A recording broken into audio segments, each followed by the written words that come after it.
Hello viewers, আশা করি সকলে ভালো আছেন। আজকে বানাবো আমাদের সকল বাঙালির প্রিয় গরমের সেরা ডাল শুক্তানি। আমার অনেক দর্শক বন্ধুরাই এই ডাল শুক্তানি রান্না করতে জানেন, তবে আমি যেভাবে এই রান্নাটা করে থাকি সেটাই আমি আপনাদের সাথে শেয়ার করব। নমস্কার, আমি মৌ। আপনারা দেখছেন মৌয়ের সাথে রান্নাবান্না। ভালো লাগলে লাইক দিয়ে শেয়ার করে দেবেন। প্রতিদিন নতুন নতুন রান্নার রেসিপি পেতে অবশ্যই সাবস্ক্রাইব করে বেল নোটিফিকেশান অন করে রাখবেন। ডাল শুক্তানি বানানোর জন্য নিয়েছি 1 কাপ মটর ডাল। এই মটর ডাল আমি সারা রাত ভিজিয়ে রেখেছিলাম। 1 কাপ মটর ডাল অনুসারে নিয়েছি। 2টো উচ্ছে, একটা কচি লাউ আর 2টো সজনে ডাঁটা নিয়েছি। ডাল শুক্তানি বানাতে আমি মাত্র এই কটা সবজিরই ব্যবহার করে থাকি। আপনারা চাইলে আরও পছন্দ মতো সবজি অ্যাড করে দিতে পারেন। এখানে উচ্ছেগুলোকে এইভাবে আধঘানা করে নিচ্ছি, আর ভেতরের দানাগুলোকে বের করে নিতে হবে। আমি এই ডাল শুক্তানিতে উচ্ছের দানাগুলো রাখি না, তবে আপনারা চাইলে দানাগুলো সমেত রান্না করতে পারেন। 2 রকমভাবে কেটে নিতে পারেন।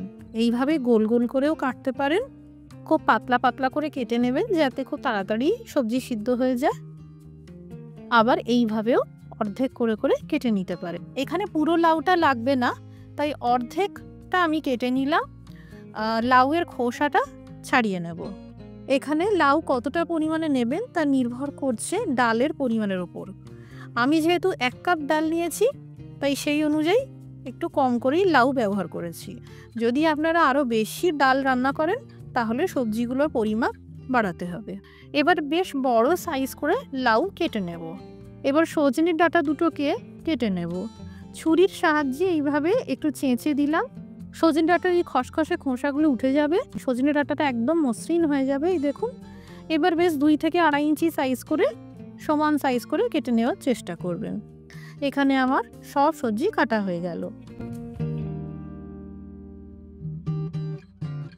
ডাল সিদ্ধ করে নেব। যতটা ডাল তার দ্বিগুণ পরিমাপে 2 কাপ জল দিয়ে দিলাম। জোর আঁচে 6টা হুইসেল পর্যন্ত সিদ্ধ করে নিতে হবে। থেতো করে নেব পাতলা করে কেটে রাখা আদা। এখানে আমি 2 ইঞ্চি সাইজের আদাকে পাতলা পাতলা করে কেটে নিয়েছিলাম। এরই সাথে আধা চা চামচ রাঁধুনি দিয়ে দিলাম। আধা চা চামচ বিট লবণ দিয়ে দিলাম।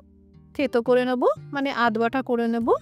আপনারা সামান্য জল দিয়ে মিক্সিতে পেস্ট করে নিতে পারেন, অথবা চাইলে শিলপাটাতেও বেটে নিতে পারেন।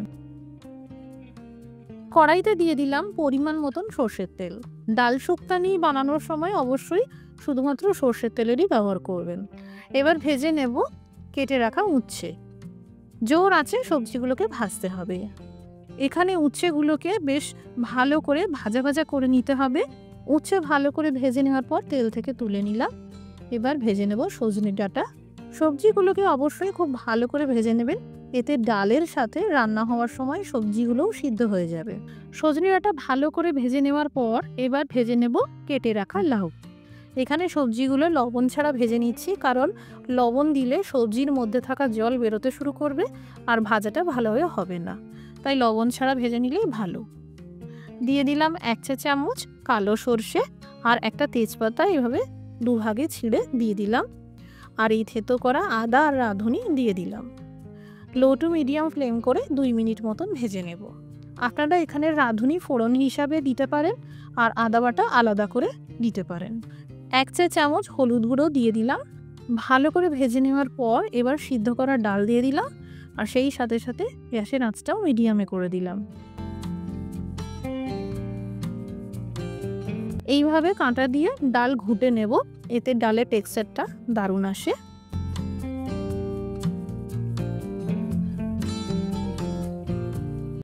দিয়ে দিলাম 2 চা চামচ রাঁধুনি বাটা। ভালো করে সব কিছু মেশানোর পর ভাজা সবজিগুলো দিয়ে দিলাম, আর ভাজা সবজি দেওয়ার সাথে সাথেই 1 চামচ সন্ধক লবণ দিয়ে দিলাম। আমি এখানে সন্ধক লবণের ব্যবহার করেছি, আপনারা নর্মাল রেগুলার সল্ট ব্যবহার করতে পারেন।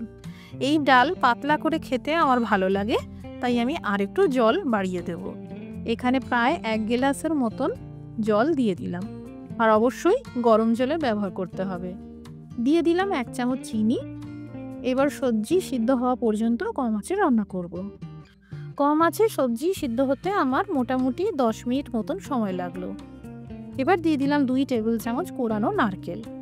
আমি ডাল শুক্তানি রান্নায় নারকেল বাটার ব্যবহার করে থাকি, কারণ নারকেলের একটা নিজস্ব স্বাদ আছে যেটা ডাল শুক্তানির টেস্টটাকে আরও বেশি এনহ্যান্স করে। ভালো করে মেশানোর পর এবার সব শেষে 2 চামচ গাওয়া ঘি দিয়ে দিলাম। আঁচটাও বন্ধ করে দিলাম। ভালো করে মিশিয়ে নিয়ে ঢেকে দমে রাখতে হবে। তৈরি হয়ে গেল গরমের সেরা বাঙালি পদ ডাল শুক্তানি। এখনও যারা এইভাবে বানাননি অবশ্যই বানিয়ে দেখবেন, আর বাড়িতে বানালে কমেন্ট করে জানাতে পারেন কেমন তৈরি হলো।